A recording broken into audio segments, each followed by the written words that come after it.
Baghdad کی گلیوں میں اس رات چاند نے منہ چھپا لیا تھا، جیسے وہ جانتا ہو کہ آج کچھ ایسا ہوگا جو دیکھنے کے لائق نہیں۔ بازار کے کونے میں جہاں مصالحوں کی خوشبو اور گلے سڑے خوابوں کی بو ایک ساتھ بسی تھی، ایک بوڑھا کتب فروش بیٹھا تھا۔ اس کی آنکھوں میں وہ تھکاوٹ تھی جو صرف انہیں ملتی ہے جو بہت زیادہ سمجھ لیتے ہیں اور بہت کم بول سکتے ہیں۔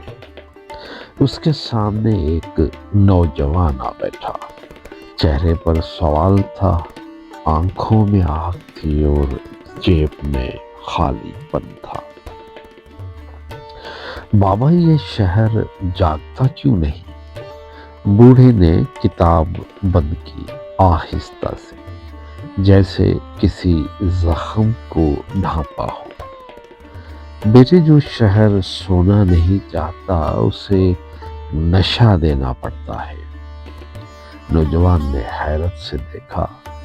بوڑھے نے آسمان کی طرف نگاہ اٹھائی، وہاں ستاروں کی جگہ اب اشتہاروں کی روشنی تھی۔ صدیوں پہلے حکمرانوں نے ایک راز دریافت کیا تھا، تلوار سے جسم قابو ہوتا ہے لیکن تماشے سے روح قابو ہوتی ہے، اور روح کا قیدی وہ ہوتا ہے جسے اپنی زنجیریں سونے کا کنگن لگتی ہے۔ اس رات خلیفہ کے دربار میں فیصلہ ہوا تھا۔ خزانہ خالی تھا، غلہ گوداموں میں سڑ رہا تھا، غریبوں تک نہیں بلکہ تاجروں کے گھروں میں جہاں اسے قیمت ملتی تھی۔ دریا کے کنارے بستیاں اجڑ رہی تھی اور شہر کے چوراہوں کے باہر لوگ ایک ایسی خاموشی میں بیٹھے تھے جو طوفان سے پہلے آتی ہے۔ وزیر نے دربار میں کہا، آج رات شاعر بلائے جائیں، ڈھول بجے، میدانوں میں کشتی ہو، اور کل صبح لوگوں کے منہ پر وہی بات ہو جو ہم نے رات ان کے کانوں میں ڈالی ہو۔ خلیفہ خاموش رہا۔ خاموشی رضامندی تھی۔ رات کے پہلے پہر شہر جاگ اٹھا۔ ڈھول کی آواز گلی گلی پھیلی، پہلوانوں کے نام لیے گئے۔ ایک طرف سے حاجی صاحب کا پہلوان، دوسری طرف سے میاں جی کا۔ دونوں کے حامی الگ الگ، دونوں کے رنگ الگ الگ، دونوں کے نعرے بھی الگ الگ۔ وہ آدمی جن کے گھروں میں روٹی نہیں تھی، انہوں نے رات بھر اپنے اپنے پہلوانوں کا نام لے کر گلا پھاڑا۔ وہ عورتیں جن کے بچوں کو دوائی نہیں ملی تھی، وہ کھڑکیوں سے جھانک کر فاتح کا چہرہ دیکھنے کی کوشش کرتی رہی۔ صبح ہوئی تو جیتنے والے کا پہلوان کندھوں پر اٹھا لیا گیا، ہارنے والوں نے اگلے مقابلے کا انتظار شروع کر دیا، اور غلے کی قیمت وہ رات بھر بڑھتی رہی، خاموشی سے، اندھیرے میں، جب لوگ تالیاں بجا رہے تھے۔ یہی چال ہے، بوڑھے نے کہا، کہ لوگوں کو آپس میں لڑا دو، رنگ پر، زبان پر، ٹیم پر، علاقے پر، مذہب پر، پھر دیکھو کہ وہ ہر لڑائی میں اپنی توانائی جھونک دیتے ہیں۔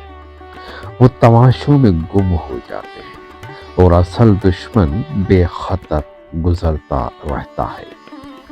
نوجوان کا چہرہ سخت ہو گیا۔ تو پھر کیا کریں؟ بوڑھے نے اسے دیکھا، ایک لمحہ بھر، جیسے پرکھنا چاہتا ہو کہ یہ آگ سچی ہے یا بس گرمی کی ایک خواہش ہے۔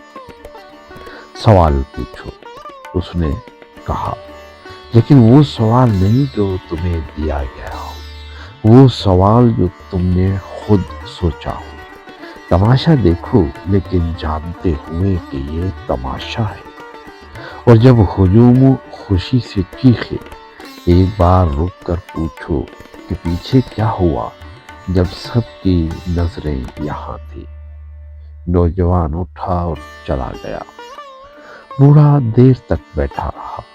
اسے معلوم تھا کہ وہ لڑکا شاید اگلی صبح پھر کسی تماشے میں کھو جائے، شاید نہ بھی کھوئے، لیکن ایک بات یقینی تھی، بیج ڈالا جا چکا تھا، اور بیج کو مٹانے کے لیے حکمرانوں کو ہمیشہ بہت بڑا تماشا درکار ہوتا ہے۔ صدیاں بدلتی ہیں لیکن یہ کھیل نہیں بدلتا۔ فرق صرف اتنا ہے کہ پہلے کولوسیم باہر تھا، اب وہ ہر ہاتھ میں ہے، 4 انچ کی اسکرین میں بند، ہمیشہ آن، ہمیشہ چمکتا ہوا، ہمیشہ ایک اور تماشا پیش کرنے کے لیے تیار۔ اور ہم تالیاں بجاتے ہیں۔ جو آنکھ روشنی دیکھنے کی عادی ہو جائے اسے اندھیرا نظر نہیں آتا، اسے بس اگلی روشنی کا انتظار رہتا ہے۔